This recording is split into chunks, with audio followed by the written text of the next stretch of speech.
नमस्कार, सवाल इंडिया के में आपका बहुत बहुत स्वागत है। मेरा नाम है अंकित त्यागी। इस वक्त सबसे पहले बात करेंगे आज जो चुनाव की पहल हो चुकी है। पांचों राज्यों के चुनाव जो अभी दिखे जा रहे थे सेमीफाइनल के तौर पर, उस सेमीफाइनल की शुरुआत जो है वो मिजोरम और छत्तीसगढ़ की 20 सीटों से हो चुकी है। छत्तीसगढ़ की नक्सल प्रभावित, क्योंकि इकलौता ऐसा राज्य है जहां पर जो पूरा राज्य 2 चरणों में चुनाव वहां पर हो रहे हैं। छत्तीसगढ़ की नक्सल प्रभावित 10 सीटें जो हैं उस पर अभी वोटिंग खत्म हो गई है। सुबह 7 बजे से 3 बजे तक की वोटिंग का वहां पर समय था। बाकी जो 10 सीटें हैं वहां शाम 5 बजे तक वोट पड़ेंगे। नक्सल प्रभावित रहे बस्तर संभाग की सभी 12 सीटें, दुर्ग संभाग की 8 सीटों पर इस वक्त वोट जो हैं वो पड़ रहे हैं। पहले चरण में भूपेश बघेल सरकार के 3 मंत्रियों के अलावा रमन सिंह समेत उनकी सरकार के 5 पूर्व मंत्री किस्मत अपनी आजमा रहे हैं और उनकी किस्मत का जो फैसला है वो वोटर अब ईवीएम में बंद कर रहे हैं। आज के मतदान के लिए भारी सुरक्षा के इंतजाम किए गए थे। 3 लेयर की सुरक्षा जो है वो पूरे छत्तीसगढ़ में रखी गई थी।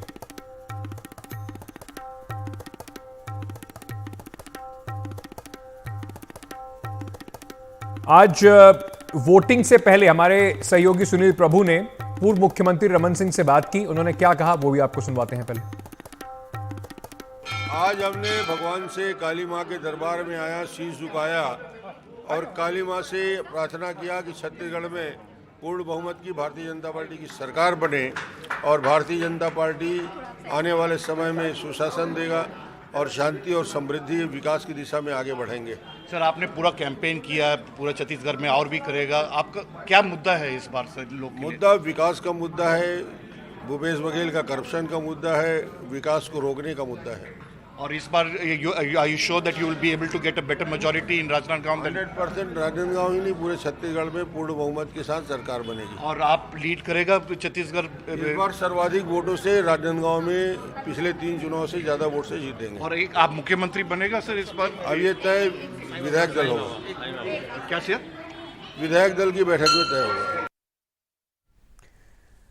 वहीं जो इस बार जो पहली बार वोट डालने वाले लोग थे, बड़ी भारी संख्या में वहां पर महिलाएं पहुंची, लड़कियां पहुंची हैं जो पहली बार वोट डाल रही हैं। उनमें उत्साह भी बहुत था। हमारे सहयोगी जुल्फिकार ने छत्तीसगढ़ में उनसे भी बात की। नारायणपुर के क्रूसनार मतदान केंद्र में हम मौजूद हैं। ये हाई स्कूल है जहां पे मतदान केंद्र बनाया गया है और यहाँ पे भी आईटीबीपी के जवान सुरक्षा में तैनात हैं और मतदाताओं की लाइन लगी है। ये नक्सल प्रभावित क्षेत्र है, यही वजह है कि यहाँ पे सुरक्षा के पुख्ता इंतजाम किए गए। आईटीबीपी ने मोर्चा संभाला है। मतदाता यहाँ से अपने मताधिकार का उपयोग करके निकले हैं। क्या नाम है? सरिता दुग्गा है सर मेरा नाम। अब वोट कर दिया? जी सर। क्या सोच के वोट करे हो? क्या नहीं है आपके गांव में? स्कूल नहीं है? स्कूल नहीं है सर, हाई सेकेंडरी स्कूल नहीं है। आसपास कितना दूर है स्कूल हायर सेकेंडरी? आप कौन क्लास में पढ़ते हैं? मैं 12वीं क्लास पढ़ के पूरा की सर। यहाँ मतलब कृष्णार में हाई सेकेंडरी स्कूल नहीं है। और कॉलेज कहाँ है? नारायणपुर में? जी सर, नारायणपुर में कॉलेज है। क्या नाम है आपका? कुमारी सरोज दुग्गा। अच्छा सरोज, ये पहली बार आप वोट कर रहे हो? जी सर, पहली बार वोट दिलाई। कहाँ तक आपने पढ़ाई करी है? मैं 10वीं तक पढ़ाई थी सर। इसी स्कूल से? जी सर। तो यहाँ पे और स्कूल हैं हायर सेकेंडरी कॉलेज वगैरह? नहीं है सर, यहाँ से नारायणपुर में है। तो नारायणपुर जाना पड़ता है? जी सर। तो आप और भी पढ़ना चाहते हो कि नहीं? चाहती थी सर। चाहती थी मतलब अभी मन है कि नहीं है? करना चाहती हूँ सर। करना चाहते ना जी। यहाँ के बहुत सारे बच्चे जो है ना बाहर भी नहीं निकले अबूझ माड़ के, तो आप कहाँ तक जा पाए हो? मैं बस यहाँ से रायपुर तक जा पाई हूँ सर। बस? जी। और उसके अलावा बहुत सारी आपके साथी लड़कियाँ जो हैं वो? जी, उन लोग भी जाने के लिए करते हैं सर, लेकिन नहीं जा पाते। नहीं जा पाते? जी। ये हमारे साथ सरोज हैं। इसके चेहरे की मुस्कुराहट जैसी है वो हमेशा बनी रहे। और यहाँ पे स्कूल हायर सेकेंडरी नहीं है, यही वजह है कि 10th के बाद इसने पढ़ाई छोड़ दी है, लेकिन वो पढ़ना चाहती है। और इसके मुद्दा यही है कि कुछ बदलाव हो और ऐसी सरकार आए जो इस क्षेत्र में स्कूल जो बेसिक ज़रूरत है और हायर स्कूल यहाँ पे खुल सकें ताकि यहाँ के बच्चे यहीं पे पढ़ सकें। मेरे सहयोगी अनुराग द्वारी इस वक्त हमारे साथ जुड़ रहे हैं। लगातार मध्य प्रदेश छत्तीसगढ़ के जो चुनाव की गतिविधियां हैं उस पर नजर रखे हुए हैं। अभी छत्तीसगढ़ से रिपोर्ट कर रहे हैं अनुराग। 20 सीटें, हम कल भी बात कर रहे थे, काफी अहम सीटें हैं। कांग्रेस का प्रदर्शन इन सीटों पे काफी अच्छा रहा था। अभी तक का जो ट्रेंड है किस तरह की वोटिंग हुई है, क्योंकि कल एक समझ लीजिए वार्निंग शॉट, एक हादसा भी हुआ जिसमें नक्सलियों ने एक आईडी ब्लास्ट करके एक जवान को इंजर्ड भी कर दिया था। तो उसके बाद से कितना उत्साह है वोटर्स में, किस तरीके का आप देख रहे हैं? अंकित, मिला जुला है, क्योंकि दंतेवाड़ा जहां मैं खड़ा हूं जिस ज़िले में, वहां पर आपको याद होगा 2018 में यहां पर नीलवाया में दूरदर्शन के क्रू पर हमला हुआ था। 2019 में इकलौते विधायक थे पूरे बस्तर डिवीज़न से बीजेपी के, भीमा मंडावी लोकसभा चुनाव के दौरान उनकी हत्या कर दी गई थी। लेकिन इस बार कम से कम 3 बजे तक एक जगह से अभी आईडी मिलने की खबर आ रही है, लेकिन और कहीं कोई बड़ा हादसा नहीं हुआ है। लेकिन इसके अलावा ऐसा नहीं है, कांकेर नारायणपुर में भी और साथ साथ सुकमा में भी, जैसे कांकेर के माड़ा, पंखाजूर और उलिया के जंगलों में नक्सलियों और सुरक्षा बलों के बीच मुठभेड़ की खबर है और उसमें एक किसान को पेट में गोली लगी है। और नारायणपुर के ओरछा में एक एनकाउंटर की खबर है। दंतेवाड़ा में जैसे मैंने बताया कि अरनपुर में सीआरपीएफ के जवानों ने सर्चिंग के दौरान एक आईडी बरामद किया है और बीजापुर के गंगालूर में नक्सलियों से भी उनका एनकाउंटर हुआ है। सुकमा में जो वोटिंग है उसके दौरान मतदान केंद्र से करीब 2 किलोमीटर की दूरी पर बताया गया कि थोड़ी फायरिंग हुई है वहाँ पर, मिनपा के आसपास भी। तो कुछ जगहों से ऐसी वारदात हुई है। और जैसे मैं आपको बता रहा था कि दंतेवाड़ा में 1 बजे तक लगभग 40-45% मतदान की खबर थी, तो जो एक अच्छा प्रतिशत है यहाँ पर। लेकिन बीजापुर में वहीं हमारे साथी मुकेश बता रहे थे कि मात्र 20% के आसपास खबर, और कई गाँव से लोग खाली, जबकि वहाँ सुरक्षा बलों ने कैंप बनाया है, उसके बाद गाँव छोड़कर चले गए हैं। पिछले चुनाव में मुझे याद है अंकित, जब हम लौट रहे थे तो कुछ किसानों को देखा कि पत्थर में अपनी उंगली रगड़ रहे हैं, जाकर देखा तो जो उंगली में स्याही लगी थी उसको मिटाने की कोशिश कर रहे थे। तो ये एक तरह से डर होता है इस इलाके में चुनाव का। 3 बज चुके हैं, पोलिंग पार्टी यहाँ से जा रही, क्योंकि इन सारे इलाकों में 3 बजे तक ही मतदान था। तो हम भी वापस निकल रहे हैं और उसके बाद जगदलपुर जाने की कोशिश करेंगे अगर जगदलपुर पहुँच गए, क्योंकि वहाँ 5 बजे तक वोटिंग होनी है। तो इस इलाके में सुरक्षा बल भी जल्दी से जल्दी और निकलने की कोशिश करते हैं, क्योंकि अक्सर देखा गया है कि जब वो पोलिंग पार्टी वापस लौटती है तब थोड़ी लापरवाही होती है और तब SOPs का उल्लंघन होता है। और इस वक्त में नक्सली घात लगाकर बैठे रहते हैं, जैसे कुछ जगहों से अभी खबर आई आईडी मिलने की तमाम। क्योंकि देखिए, बार बार उनको सुरक्षा बलों को विफल करना होता है। अगर 100 बार है तो 100 बार विफल कीजिए, अगर एक बार भी नक्सली घात लगाने में कामयाब हो गए तो सुरक्षा में चूक माना जाता है।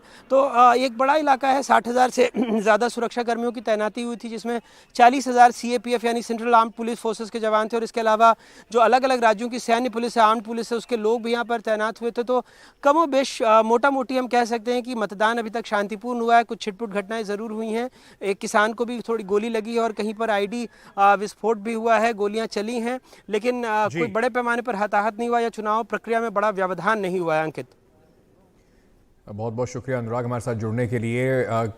जिस तरह से अनुराग बता रहे हैं, हर साल के चुनाव एक बहुत बड़ी चुनौती सुरक्षा बलों के लिए रहता है और नक्सली जो हैं वो इसी मौके का इंतजार करते हैं, कम से कम अपनी एक प्रेजेंस को दिखाने के लिए। आगे बढ़ते हैं और बात करते हैं मिजोरम की। इस राज्य में पूरी 40 विधानसभा सीटों पर आज मतदान हुआ। समय से मतदान जो है वो अब खत्म हो चुका है। यहां पर शाम 4 बजे तक वोट डाले जाने थे। तो अभी जैसे हम आपसे बात कर रहे हैं तो समझ लीजिए कि इस वक्त तो पोलिंग बूथ हैं उसके दरवाजे बंद हो गए।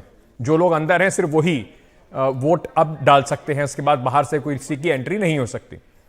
यहां पर त्रिकोणीय मुकाबला दिखाई पड़ रहा है। सत्तारूढ़ MNF और जोराम पीपल्स मूवमेंट, जिसने पिछली बार इंडिपेंडेंट के तौर पर अपने कैंडिडेट्स को उतारा था, इस बार एक पॉलिटिकल पार्टी के तौर पर ये खड़ी हुई है। मेन विपक्षी दल भी बना हुआ था।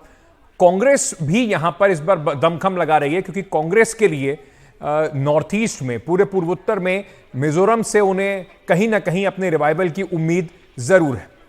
इस बार मिजोरम में बीजेपी 23 सीटों पर चुनाव लड़ रही है। आपको बता दें, बीजेपी का पिछली विधानसभा में एक विधायक है जो कि कांग्रेस से आया हुआ एक नेता है।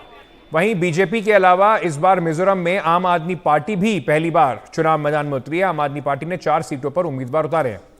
राज्य में 27 निर्दलीय उम्मीदवार भी मैदान में है।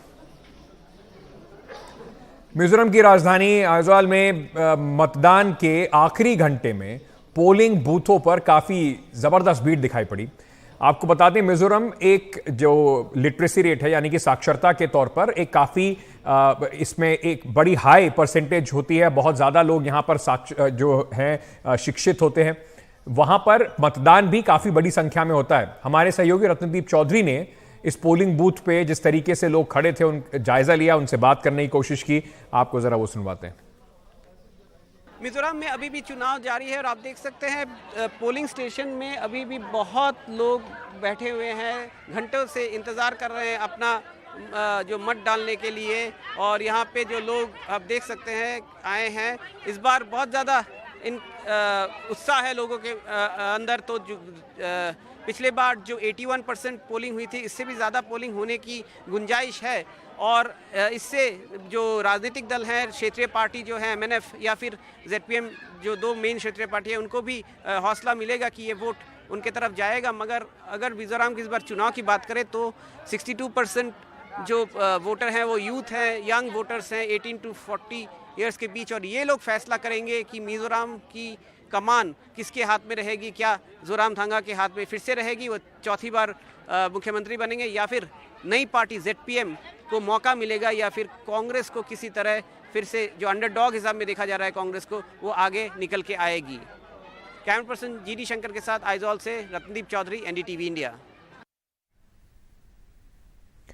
तो आप देख रहे थे किस तरीके से वहां पर भी काफ़ी भारी तादाद में लोग बाहर आ रहे हैं। इस बार किस तरीके से वोट होता है वो बड़ा वहां पर ये भी देखना ज़रूरी होगा कि कांग्रेस क्या वहां पर वापसी कर पाती है। बीजेपी जो पार्टी है, मणिपुर में जो हुआ उसका कितना असर पड़ता है, बीजेपी पे कितना असर पड़ता है, ये सब चीज़ें मिजोरम के चुनाव में अब देखने लायक होंगी। बात करते हैं छत्तीसगढ़ की, क्योंकि पहले चरण के मतदान की आपने देखी तस्वीरें, किस तरीके से मतदान वहां पर हो रहा है। दूसरे चरण के लिए चुनावी प्रचार जो है वो बिल्कुल अपने चरम पर पहुंच रहा है। आज क्योंकि मतदान था, प्रधानमंत्री नरेंद्र मोदी ने दूसरे चरण में एक रैली जो है वो सूरजपुर में संबोधित की। प्रधानमंत्री मोदी ने कहा कि छत्तीसगढ़ को भाजपा ने बनाया, भाजपा ही संवारेगी। और इस रैली के दौरान प्रधानमंत्री नरेंद्र मोदी ने मुख्यमंत्री भूपेश बघेल के ऊपर महादेव ऐप के मामले पर भी जमकर तंज कसा।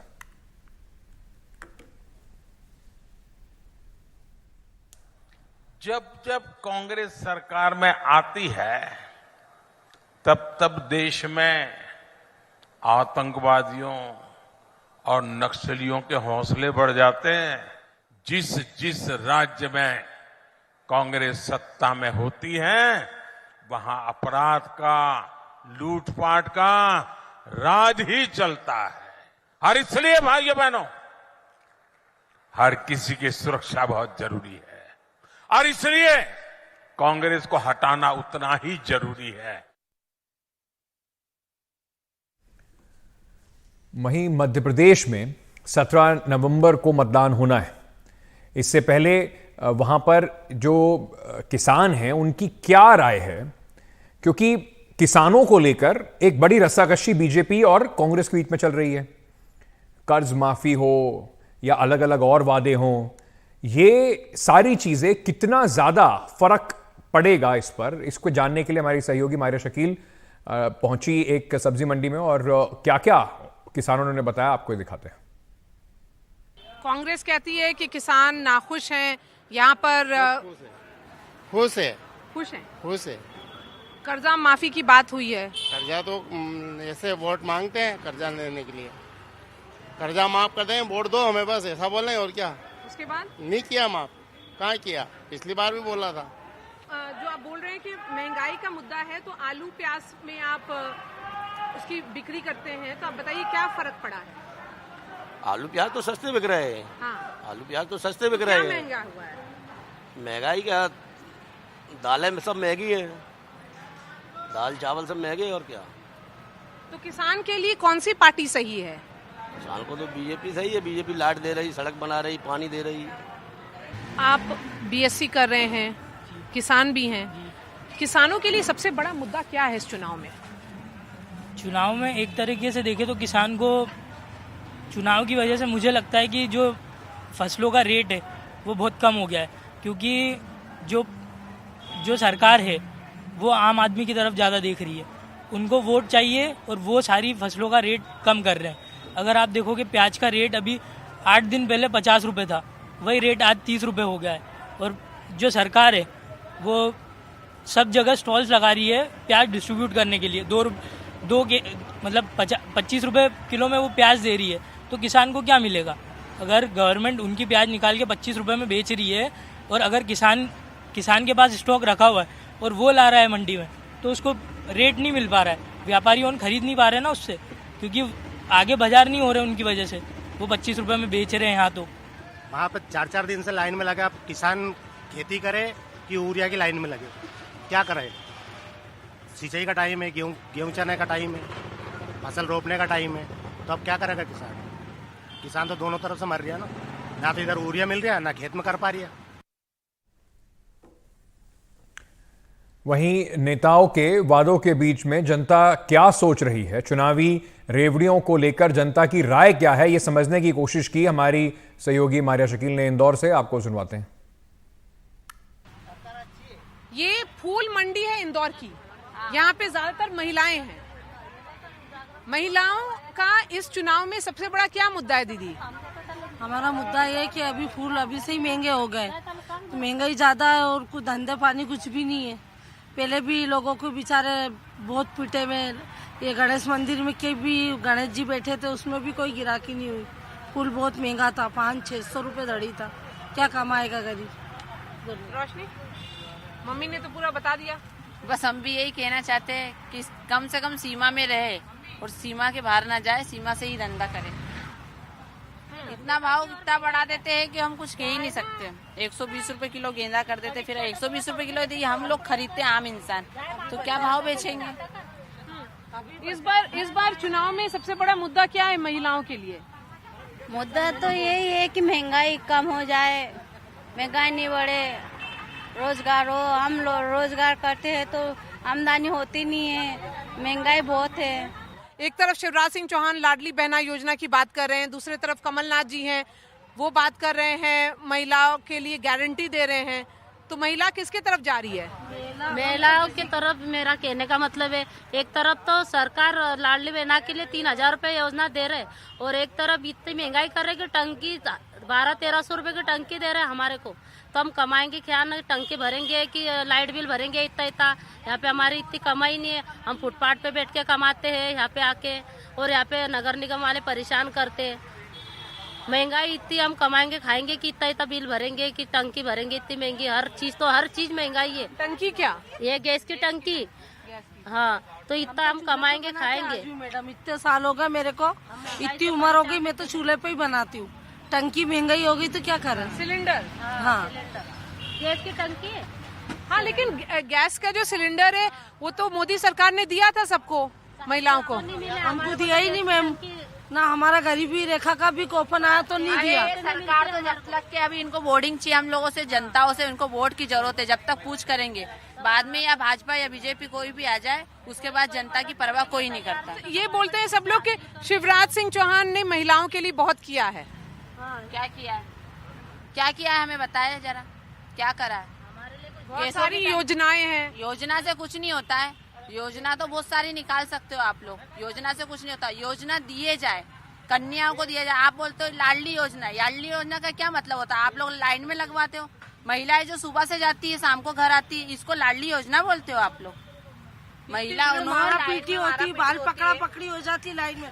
तो मैम हमने तो वो जो ये चली ना महीने का, हमने तो कोई कागज नहीं भरा, क्योंकि तो भीड़ में कौन बाल पकड़ा पकड़ी करे। वहाँ जोन पे जाओ तो बोले लाइन यहाँ से तो यहाँ तक भूखे प्यासे खड़े रहो, तो क्या करेंगे? 1000-1500 रुपए महीने का। इस बार महिलाएं क्या सरकार बदलेंगी? आपको लगता है कि शिवराज आज काम करेंगे आगे? सरकार बदलना चाहिए अभी, क्योंकि हमारे लिए कोई ने कुछ करा नहीं है। सरकार बदलना चाहिए, अब कांग्रेस की सरकार आना चाहिए। चलिए राजस्थान भी आपको लिए चलते हैं, जहां पर जोधपुर जिले में भीलवाड़ा विधानसभा सीट जो है, इस बार वहां पर त्रिकोणीय मुकाबला है। हमारे सहयोगी सुमित अवस्थी यहां पे लोगों की राय जानने के लिए निकले। नमस्कार, एनडीटीवी की इस खास चुनावी पेशकश में आपका स्वागत है। जोधपुर से करीब 25 किलोमीटर दूर है हम। महादेव मिष्ठान भंडार नाम है। बिलाड़ा विधानसभा सीट ये लगती है। नमकीन मिल रहा है, खास बात है मावा यहाँ मिल रहा है, और बताते हैं कि इस मावा को खाने के लिए दूर दूर से लोग यहाँ चल के आते हैं। और इस जगह पर बैठ के काफ़ी बड़े बड़े नेता, बड़े बड़े दिग्गज चुनावी चर्चाएं करते रहे हैं। तो हमने सोचा कि इस जगह पर आएँ और हम भी जनता से जानें कि इनके मन में क्या चल रहा है। पंचायत सज चुकी है, लोग बाग बैठे हुए हैं, इनके मन में क्या चल रहा है, ये किसको देखकर वोट करेंगे। देखिए नमकीन का स्वाद लिया जा रहा है। आप लोगों ने मीठा खा लिया कि नहीं खा लिया? मावा खाया? तो मावा अच्छा लगा कि नमकीन अच्छा लगा?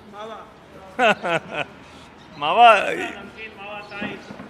अच्छा, इस सीट पर मैं आपसे पूछना चाह रहा हूँ, ये बताइए, जब आप वोट डालते हैं तो क्या देख के वोट डालते हैं? पार्टी को देखते हैं, कैंडिडेट को देखते हैं, अपनी समस्याओं को देखते हैं, क्या सोच के वोट डालते हैं? कैंडिडेट को देखते हैं, पार्टी भी देखते हैं, समझिए सब चीज़ देख के देते हैं, विचार करके वोट।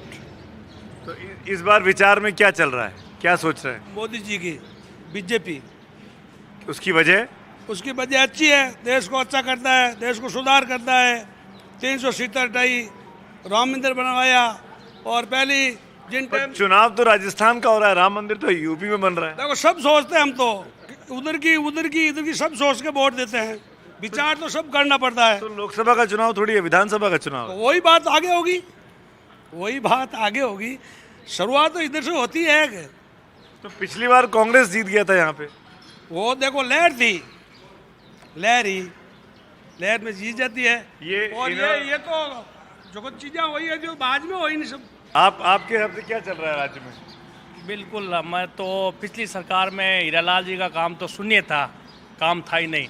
इस बार हम युवा तो आरएलपी को सपोर्ट करें। पिछली बार भी बिलाड़ा में राष्ट्रीय लोकतांत्रिक पार्टी को सपोर्ट किया था। आरएलपी की बात कर रहे हैं, बेनीवाल साहब की जो पार्टी है। बिल्कुल, बेनीवाल जी का विजन है टोल मुक्त राजस्थान हो, अपनी बहन बेटियों की सुरक्षा हो, किसानों को एक कर्ज माफ हो, और परिसीमन आयोग की रिपोर्ट लागू हो, लोगों को न्याय मिले, और थाने कोर्ट कचहरी में जाए तो लोगों को सम्मान मिले। और एक बात तो हम और आप जानते हैं कि बेनीवाल साहब की पार्टी अपनी स्तंभ पे तो मुख्यमंत्री बना नहीं सकती, तो किसके साथ जाएगी फिर आगे जाके?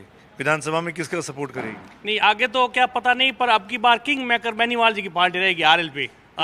किंग मेकर तो रहेगी, किंग कौन रहेगा? अब किंग मेकर तो देखो सीटों किंग रहेगा कि क्वीन रहेगी? नहीं, किंग बिल्कुल। आपके मन में क्या है? हम बीजेपी हैं सर, आप भी बीजेपी वाले हैं? पूर्ण रूप से बीजेपी का समर्थन करते हैं और बीजेपी के कार्यकर्ता भी हैं और उनको भी वोट देते हैं। तो ये पिछली बार कांग्रेस कैसे जीत गई थी यहाँ पे? जीत के उसमें कुछ कमियां रह गई थी हमारी टीम की, उस कमियों की खामियाजा हमने भुगतना पड़ा हो। आप कार्यकर्ता हैं, आप खुद बोल रहे हैं बीजेपी के, तो आप क्या चाहते हैं, मुख्यमंत्री कौन बने? बीजेपी का ही बनेगा। कौन? अब वो तो देखो सिंबल। आपके मन में क्या है? आप तो कार्यकर्ता नहीं, कार्यकर्ता आपको मालूम है, लेकिन वो उस सरकार के ऊपर डिपेंड रहेगा कि अपने कितनी सीटें आती है, उनके बहुमत के हिसाब से बनाएंगे। तो रानी बननी चाहिए कि नहीं बननी चाहिए? रानी बनेगी तो ज़्यादा आसार तो उनके ही हैं, मैडम ही बनेगी। हाँ, मतलब वसुंधरा जी के ना। हाँ, बीजेपी तो जैसे अभी खिलाड़ियों में जो अपने बीजेपी के सांसद ने खिलाड़ियों के साथ दुर्व्यवहार किया था, वो भी सांसद बीजेपी की थे, और बीजेपी के कई नेताओं पर भ्रष्टाचार के आरोप लगे हुए हैं। केंद्र में इनकी सरकार है, ईडी इनका कुछ कर नहीं सकती, एक पार्टी पर ही ईडी कार्रवाई करती है। क्यों ना मोदी जी इनके खुद के सांसदों की और या मंत्रियों की जांच करवाई जाए, जैसे कोई ईडी के दायरे में आ जाए। एक ही पार्टी की क्यों करवाते हैं? आपको लगता है ऐसा करते हैं मोदी जी? कि सिर्फ ईडी जो है अपने विरोधियों की जांच करती है? हमारे मोदी जी ने कभी पक्षपात नहीं की है। वो तो बोल रहे हैं, वो बोले जो उनके मन की बात है वो बोले, हमारे मन में अपन को विश्वास है मोदी जी कभी पक्षपात नहीं करते हैं। हीरालाल जी के उनको काम ने बिल्कुल अच्छा नहीं किया, पूरा एरिया उनके नफरत करने लगे तो उनका टिकट कट गया था। नहीं, अब मैं वापस आता हूँ, जो हम दो आदमी बात कर रहे हैं आपस में। हाँ, ये बताइए, वो कह रहे हैं कि भ्रष्टाचार नहीं करते, मोदी जी आते हैं सब। नहीं, मैं मानता हूं कि चलो मोदी जी भ्रष्टाचार नहीं करते, पर मोदी जी के 200 सांसद क्या पवित्र है? एक पे भी भ्रष्टाचार के आरोप नहीं है, क्यों नहीं करवाते? अगर वो सही है तो अपने मंत्रियों की जांच क्यों नहीं करवाते? किसकी जांच करवानी है आपके हिसाब से? कौन भ्रष्ट है, किसकी जांच करानी चाहिए? जैसे ब्रजभूषण है, उन पे अभी आरोप लगे थे, खिलाड़ियों ने 376, 307, 302 की धारा लगाई थी, उनमें अभी न्यायालय में विचाराधीन है। ब्रजभूषण को हटाना चाहिए था, ऐसे पद से हटाना चाहिए था, वो काम उन्होंने नहीं किया। ये आप लोग को लगता है कि ब्रजभूषण को हटाना चाहिए था? बीजेपी को उनको रख के गड़बड़ कर दी?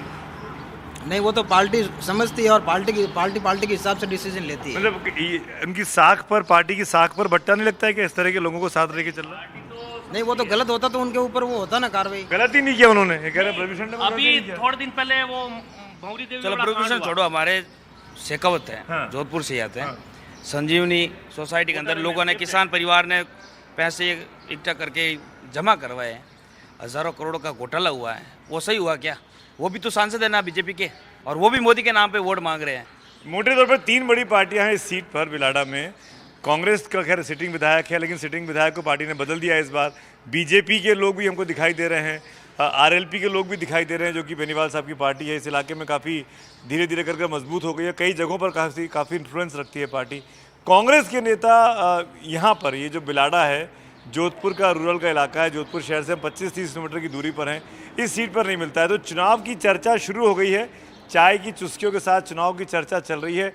नतीजा क्या होगा ये तो इनमें से ये तय करेंगे, लेकिन कम से कम इस चौपाल में कांग्रेस का कोई व्यक्ति, कांग्रेस का कोई समर्थक मुझे नहीं मिला है। तो अशोक गहलोत साहब, अगर आप इसको देख रहे हैं तो बिलाड़ा में आपको होमवर्क करने की सख्त आवश्यकता है। Thank you so much. अपने सहयोगी अरुण हर्ष के साथ और विजय जेवियर के साथ मैं सुमित अवस्थी, एनडीटीवी के लिए।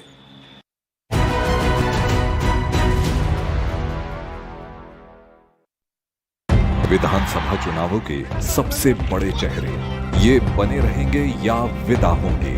पूरे प्रदेश में भारी जन समर्थन है। मुझे उम्मीद है कि हमारे बहुत अच्छे परिणाम आएंगे। इनसे सीधे सवाल, इनके सीधे जवाब। एकांत की हांडी अशोक गहलोत की कांग्रेस की अब से नहीं चलेगी। कमलनाथ जी वचनबद्ध है और हर वचन निभाएंगे। मेरी जरूरत क्या है, बट मैं थोड़ी चाह रही हूँ। I am hoping good result. इस बार सरकार रिपीट हो सकती है। राज्यों की जंग सिर्फ एनडीटीवी इंडिया पर। को प्रेजेंटेड बाय बढ़िया है, शुद्ध है, MDH मिर्ची धनिया हल्दी, असली मसाले सच सच, MDH। प्रायोजक हैं आयुर हर्बल कोल्ड क्रीम। अब करो ड्राई स्किन को पल में छू मंतर।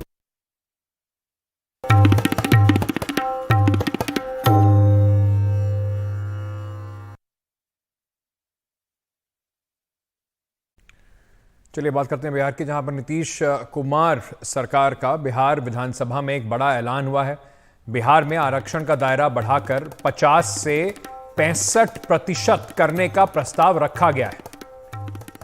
EWS यानी कि इकोनॉमिकली वीकर सेक्शन जो है, उसके 10% को मिलाकर ये जो आंकड़ा है ये 75% पहुंच जाएगा।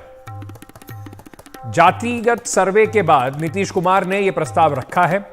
इसमें SC 20%, ST 2%, OBC और EBC 43%, EWS का 10% कोटा इसी आरक्षण में शामिल होगा। 75% पहुंच जाएगा। सुप्रीम कोर्ट क्या इसकी इजाजत देगा, क्योंकि तय मानिए इसका विरोध जरूर सुप्रीम कोर्ट में किया जाएगा। देखना यह भी बेहद जरूरी होगा कि किस तरीके से बिहार की जो बाकी पॉलिटिकल पार्टीज हैं, चाहे वो भारतीय जनता पार्टी हो या बाकी जो पार्टीज हैं, वो किस तरीके से इसका समर्थन करते हैं या इसका विरोध करते हैं, क्योंकि ये राजनीति के तौर पर एक बड़ी चाल के तौर पर भी देखा जाएगा।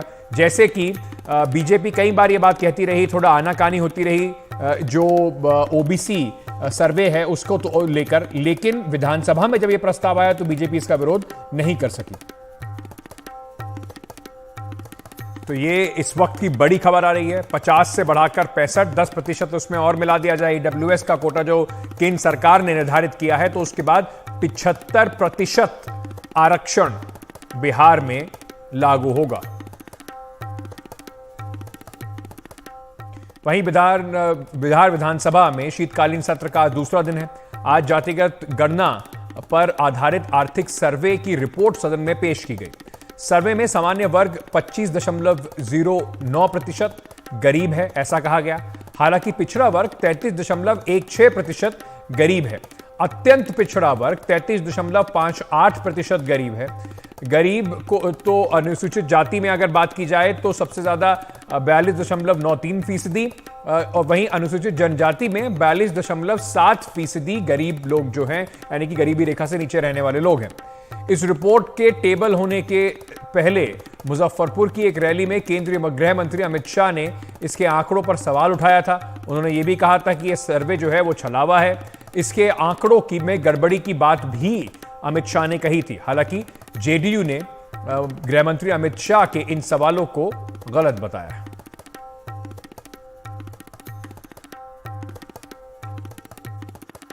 आज तो पेश हो ही चुका है, तो उसके बारे में बहुत ही संक्षेप में बता देंगे कि इन विषयों पर सभी जानकारी दे दी गई है, लेकिन उसके बाद सभी पार्टियों को अपनी राय देना है।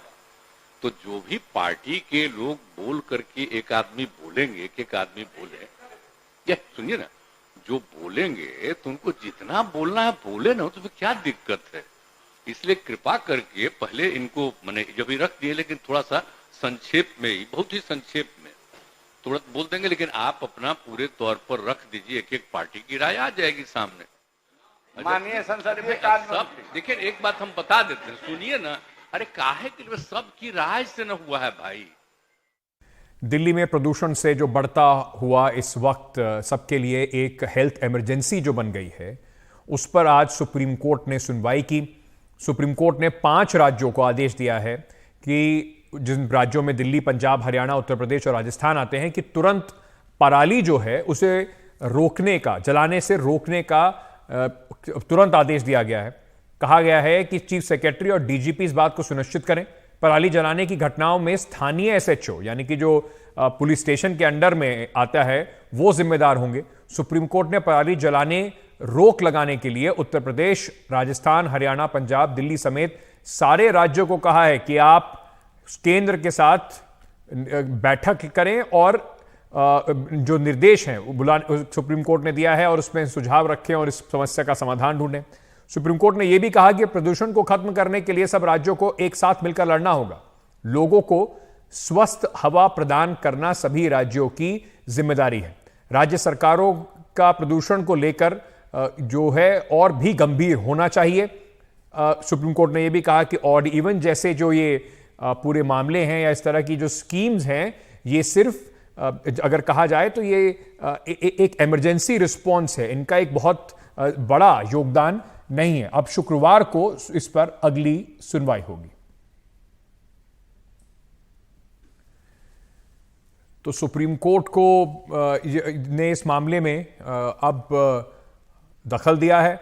सुप्रीम कोर्ट ने ऑड इवन पर भी सवाल उठाए हैं। दिल्ली में आपको याद दिला दें कि सोमवार से, दिवाली के अगले दिन 13 तारीख से एक हफ्ते के लिए ऑड इवन का जो पूरा सरकार की जो स्कीम है वो दिल्ली के अंदर लागू की जाएगी।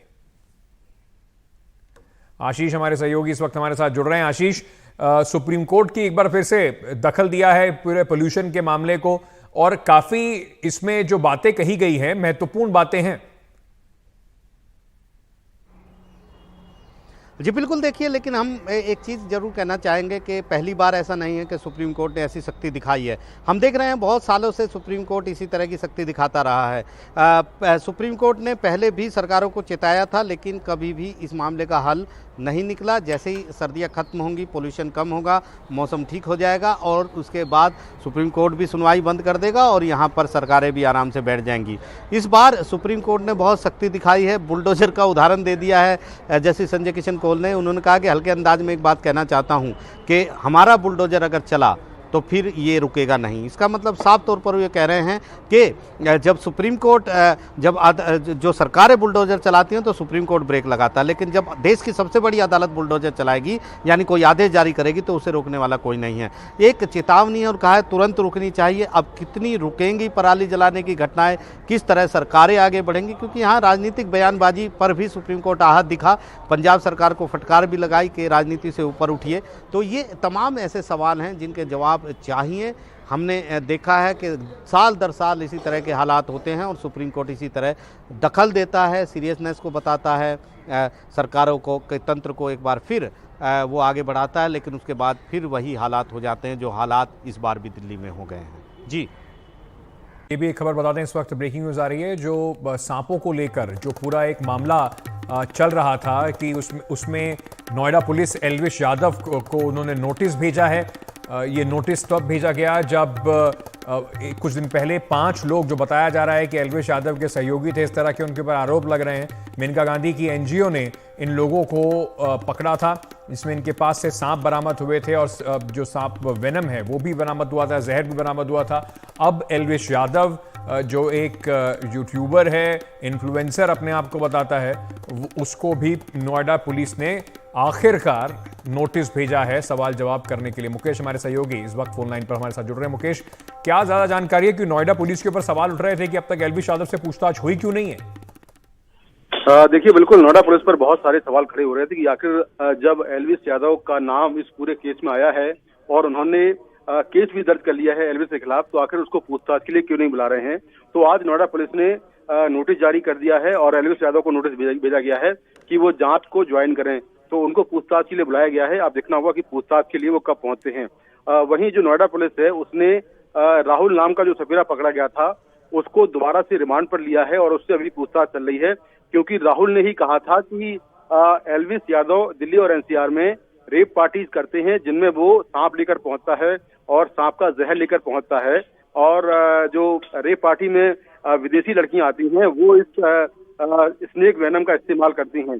तो राहुल को रिमांड पर लेने के बाद अब एल्विस यादव को पूछताछ के लिए नोटिस भेजा गया है और राहुल के सामने बिठाकर एल्विस यादव से पूछताछ होगी।